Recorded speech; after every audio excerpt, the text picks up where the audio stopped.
আসসালামু আলাইকুম রহমতুল্লাহি ওবরাকাতুহ। আমন্ত্রণ সবাইকে বিআরএস টাইমস নিবেদিত যে পথে আলো অনুষ্ঠানে।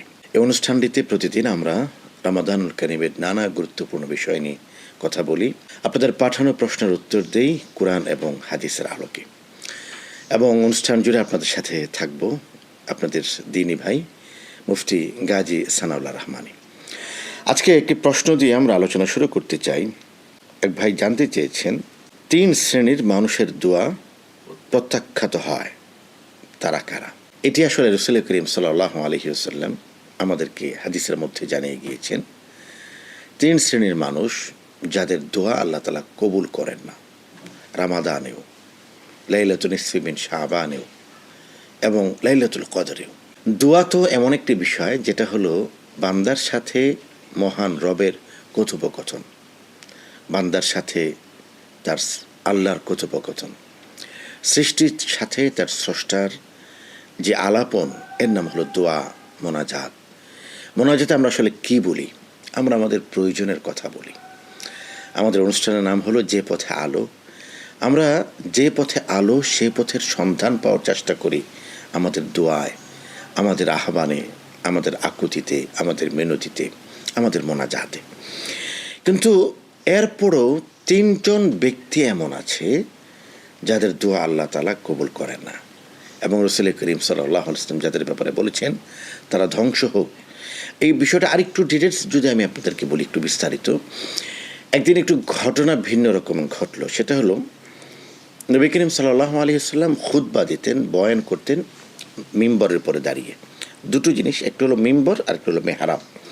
মেহরাব হলো যে জায়গাটায় মেম্বর থাকে, আমাদের ইমাম সাহেব এবং খতিব সাহেবরা যে জায়গাটা একটু রাউন্ড লেভেলের থাকে, যে জায়গাটা, এটাকে বলে মেহরাব। এই মেহরাবের মধ্যে মেম্বার থাকে। রাসূল করিম সাল্লাল্লাহু আলাইহি ওয়াসাল্লাম মেহরাবটা এখন পর্যন্ত আছে মদিনাতে, এটার নাম হলো মেহরাব রাসূল সাল্লাল্লাহু আলাইহি ওয়াসাল্লাম। এর পাশে একটা মেম্বার ছিল। নবী করিম সাল্লাল্লাহু আলাইহি ওয়াসাল্লাম প্রথমে মাটিতে দাঁড়িয়ে খুতবা দিতেন, রাসূলের হাতে একটা লাঠি ছিল। এরপরে প্রথম সাহাবী হযরতে তামিম দারি রাদিয়াল্লাহু তাআলা আনহু, তিনি নবীজিকে 3 ধাপ বিশিষ্ট একটি মেহরাব বানিয়ে দিলেন। এখনও পর্যন্ত আমাদের গ্রামীণ মসজিদগুলোতে, শহরে তো অনেক বড় বড় মেহরাব হয়, গ্রামীণ মসজিদগুলিতে আমরা দেখি 3 ধাপ বিশিষ্ট মেহরাব থাকে। এটা নবীজির সুন্নাহ। নবীজি 3 ধাপ বিশিষ্ট মেহরাবে আরোহণ করলেন, তিনি উঠলেন। প্রথম ধাপে তিনি পা রাখলেন, বললেন আমিন। দ্বিতীয় ধাপে তিনি পা রাখলেন, বলেন আমিন। তৃতীয় ধাপে তিনি পা রাখলেন, বলেন আমিন। সাহাবায়ে কেরাম দেখলেন যে দোয়াটা নবীজি করেননি, দোয়াটা অন্য কেউ করেছে, নবীজি কেবল আমিন বলেছেন। সাহাবায়ে কেরামের বিস্ময় তাদের হৃদয়কে স্পর্শ করলো, সর্বোচ্চ মাত্রার বিস্মিত হলেন তারা। এমনটি তো কখনো হয় না। নবী করিম সাল্লাল্লাহু আলাইহি ওয়াসাল্লাম নিজে দোয়া করেন আর আমরা আমিন বলি। আজকে ঘটনা একটু ভিন্ন হলো। দোয়াটা কে করলো আর নবীজি কেন এবার আমিন বললেন? সাহাবায়ে কেরাম অধীর আগ্রহ অপেক্ষা করছেন। নবী করিম সাল্লাল্লাহু আলাইহি ওয়াসাল্লাম সাহাবাদেরকে বলেন, জানো আজকে কি হয়েছে? আজকে হলো জিবরাইল আমিন 3 ব্যক্তির বিষয়ে বদদোয়া করেছে, 3 ব্যক্তির বিষয়ে অভিসম্বাদ করেছে। জিবরাইল বলছে সে ব্যক্তি ধ্বংস হোক, আর আমি জিবরাইলের দোয়ার কবুলের জন্য আমি বলেছি আমিন। প্রিয় দর্শক, এখানে দুটো বিষয়। একটি বিষয় হলো নবীজির দোয়া শতভাগ কবুল। নবী এবং রাসূলুল্লাহ মুস্তাজাব দাওয়া, তারা দোয়া জবান থেকে বের হতে দেরি, আল্লাহর আরশে সে দোয়া পৌঁছাতে, স্পর্শ করতে দেরি হয় না। সুতরাং রাসূলের দোয়া কবুল হওয়ার জন্য যথেষ্ট ছিল। এরপর আবার এই কথাটি এসছে জিবরাইল আমিনের পক্ষ থেকে, যিনি রূহুল আমিন, যিনি পৃথিবীর সবচেয়ে বিশ্বস্ত আল্লাহর কাছে। এই জন্য আল্লাহ রাব্বুল আলামিন যখন তার প্রিয় হাবিবের কাছে কোরআনকে প্রেরণ করেন, সে কোরআনকে প্রেরণ করেছেন জিবরাইল আমিনের মাধ্যমে। যে রূহের কথা কোরআনে বলেছে, রূহুল আমিনের কথা কোরআনে বলা হয়েছে। জিবরাইল আমিন হলেন সবচেয়ে বিশ্বস্ত। কোরআনুল কারীম তার মাধ্যমে পৃথিবীতে অবতীর্ণ হয়েছে। রাসূল করিম সাল্লাল্লাহু আলাইহি ওয়াসাল্লাম সেই জিবরাইল আমিনের দোয়াতে আমিন বলেন। প্রথম ব্যক্তি যে ব্যক্তি নবীজির নাম শুনল কিন্তু দুরূদ পড়ল না, আমাকে ক্ষমা করবেন, এই পাপের সাথে আমরা অধিকাংশই যুক্ত, এবং সচেতনভাবে নয়, অসচেতনভাবে, আমি জানছি না। যখন আমাদের সামনে রাসূল করিম সাল্লাল্লাহু আলাইহি ওয়াসাল্লামের নাম উচ্চারিত হবে, তখন আমাদের উপর ওয়াজিব লিকুল্লি মুসলিম ওয়া মুমিন দুরূদ পড়া। ইন্না আল্লাহ ওয়া মালাইকাতাহু ইউসাল্লুনা আলান নবী ইয়া আইয়ুহাল্লাযীনা আমানু সাল্লু আলাইহি ওয়া সাল্লিমু তাসলিমা। কোরআনের বিধান, ইয়া আইয়ুহাল্লাযীনা আমানু, হে ঈমানদারেরা, তোমরা তোমাদের নবীর উপর দুরূদ পড়ো। ইন্না আল্লাহ, নিশ্চয়ই আল্লাহ, ওয়া মালাইকাতাহু, এবং তার ফেরেশতারা, ইউসাল্লুনা আলান নবী, তোমাদের নবীর উপরে দুরূদ পড়েন। ইয়া আইয়ুহাল্লাযীনা আমানু, হে সকল মানুষ যাদের অন্তরে ঈমানের আলো আছে। ইউসাল্লুনা আলান নবী ইয়া আইয়ুহাল্লাযীনা আমানু সাল্লু আলাইহি ওয়া সাল্লিমু তাসলিমা। নবীর উপর বেশি করে দুরূদ পড়ো, বেশি বেশি দুরূদ পড়ো। দুর্ভাগ্য আর পরিতাপের বিষয় হলো যে আমরা তো দুরূদ পড়ি না, কিন্তু যখন আমাদের উপর ওয়াজিব, কেউ যখন বলবেন মুহাম্মদ, আমরা বলবো সাল্লাল্লাহু আলাইহি ওয়াসাল্লাম। এই যে আপনারা আমাদের অনুষ্ঠান দেখছেন, এই অনুষ্ঠানে এটা যতক্ষণ ধরে হবে, একবার যদি আপনি শুধু পড়ুন সাল্লাল্লাহু আলাইহি ওয়াসাল্লাম, তাহলে আপনি সেই ভয়ঙ্কর বিধান থেকে বেঁচে যাবেন। রাসূল বলেছেন, যার সামনে আমার নাম উচ্চারিত হলো আর সে দুরূদ পড়ল না, সেই ব্যক্তি ধ্বংস হোক, আল্লাহ ক্ষমা করুন।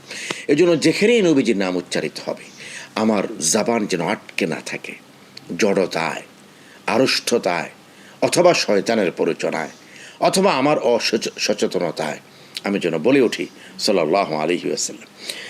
একজন সাহাবী বলেছেন, ইয়া রাসূলুল্লাহ, আমি দিনের কতক্ষণ সময় দুরূদ পড়ব? রাসূল বলেছেন, এক সকাল। তিনি বলেছেন, আমি যদি আরেকটু বেশি পড়ি? রাসূল বলেছেন, পড়ো। ইয়া রাসূলুল্লাহ, আমি যদি দিনের অর্ধেকটা পড়ি? রাসূল বলেছেন, পড়তে পারো। ইয়া রাসূলুল্লাহ, আমি যদি পুরো দিন পড়ি, আপনার উপরে দুরূদ পড়ি? রাসূল বলেছেন, পড়তে পারো। শেষ কথাটা কি জানেন? রাসূল বলেছেন, শোনো, তোমাকে শেষ কথাটা বলি, তুমি আমার প্রতি যত বেশি দুরূদ পড়বে, জান্নাতে তুমি আমার তত কাছে থাকবে। সুবহানাল্লাহ বিহামদি। আমাকে ক্ষমা করবেন, নেতা আর অথবা নেতৃবৃন্দের খুব কাছাকাছি চেয়ারে বসার জন্য মানুষ শত শত কোটি টাকা খরচ করে, টাকা দেয় একটু ফ্রেমের মধ্যে যেন আমি থাকতে পারি।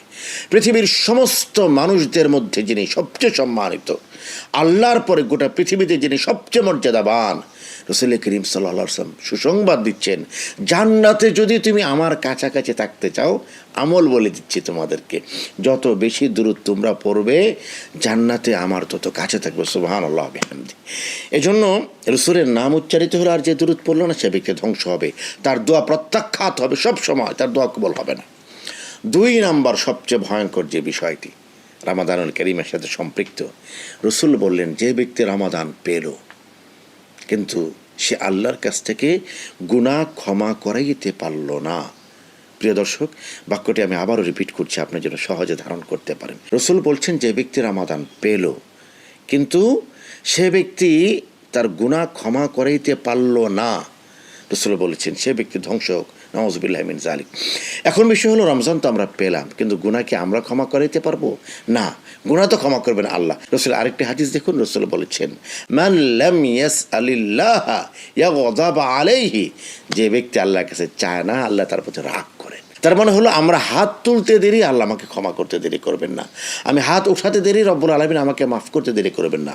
সুতরাং রমাদান আমাদের মাঝে এসেছে আমাদের দোয়া কবুলের জন্য, আমাদের মোনাজাত কবুলের জন্য, আমাদের ইবাদত কবুলের জন্য। এই জন্য রমাদানকে কাজে লাগিয়ে আমরা যেন নিষ্পাপ হতে পারি, আমাদের জীবনকে আলোকিত করতে পারি, সে তৌফিক আল্লাহ তাআলা আমাদের সবাইকে দান করেন। দোয়ার মাধ্যমে আমরা যেন আমাদের পিছনের সমস্ত গুনাহ খাতা ক্ষমা করি, এক নতুন পবিত্র জীবন সূচনা করতে পারি। এই রমাদানের মাধ্যমে আল্লাহ তাআলা আমাদের সবাইকে সেই তৌফিক দান করেন ইনশাআল্লাহ তাআলা। একই আয়োজন নিয়ে আগামীকাল একই সময় আবার আপনাদের সাথে দেখা হবে। সে পর্যন্ত রব্বুল আলামিন সবাইকে ভালো রাখুন, সুস্থ নিরাপদ রাখুন। আসসালামু আলাইকুম ওয়া রাহমাতুল্লাহি ওয়া বারাকাতুহু।